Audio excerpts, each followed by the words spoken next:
Welcome to Being at Home with George. I'm excited and grateful to be here. And let's begin the way we always begin by saying yes to life, embracing whatever comes up, but at the same time, generating the hope so that we can make wise choices, so that we can actually create space between stimulus and response. And in that space, we have the freedom and power to choose. So I have this practice every day. I meditate and I reflect on things and I do a lot of reading. And recently I came across a quote that really resonated with me. It really hit me. It really spoke to where I am and where we are today. And it's from a book called The Road Less Traveled by M. Scott Peck. And a particular chapter has to do with this idea of dedication to truth or reality, how important that is. And the title is Openness to Challenge. What does a life of total dedication and truth, and I'm going to add reality to that, mean? It means, first of all, a life of continuous and never ending stringent self examination. We know the world only through our relationship to it. Therefore, to know the world, we must not only examine it, but we must simultaneously examine the examiner. And it's interesting because one of the things I talk about a lot is this idea of true understanding comes from reflecting on experience.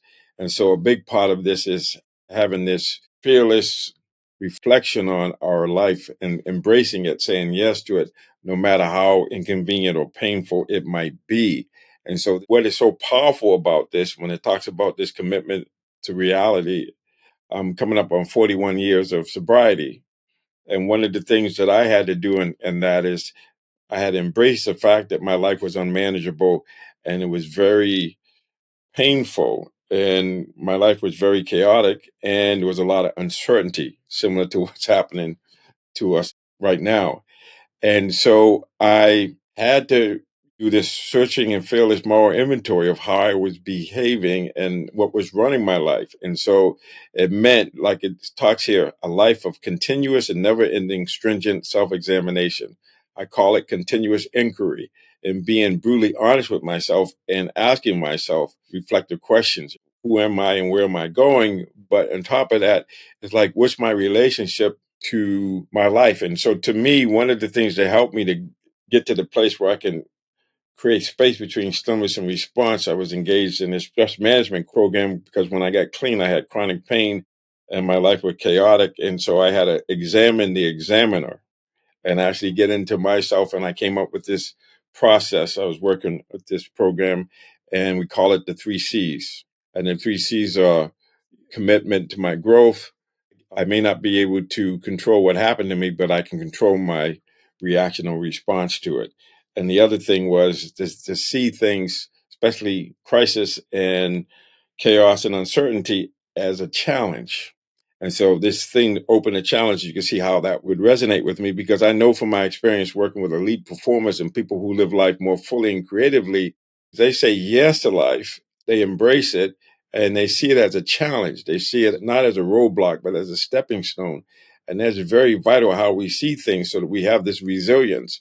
So we can see things as challenges. We get to choose our reaction and response to them, but also the commitment to growth, the commitment to seeing things as they are and being able to say yes to it, embrace it, and then generate the hope and make wise choices in alignment with who I say I am and where I say I'm going. So this principle centered life, knowing where true north is, these principles of seeing things as a challenge, committed to growth, and knowing that I get to choose my response, that I am responsible and I make choices.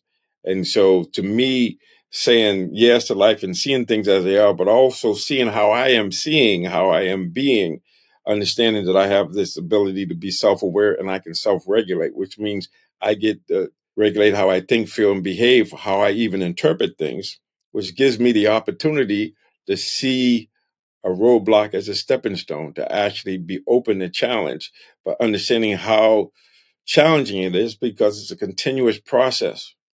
It's never ending, stringent self examination and being able to sit in myself, how am I examining this?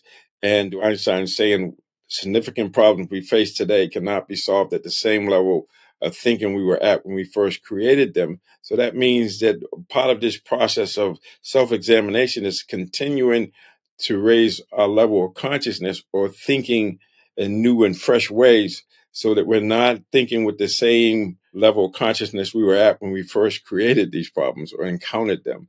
And so I know I'm trying to say a lot in this little time, but the take home here is really the idea of we have to know the world as it is, but we also have to know how we are observing the world, how we are being, because in my experience, we meet what we mirror. So when I don't like what's out there, I have to change what's in here. And this resilience process that I engage in, which is what we call self-efficacy, strong self-efficacy, is realizing it doesn't matter what happens. I get to choose my response.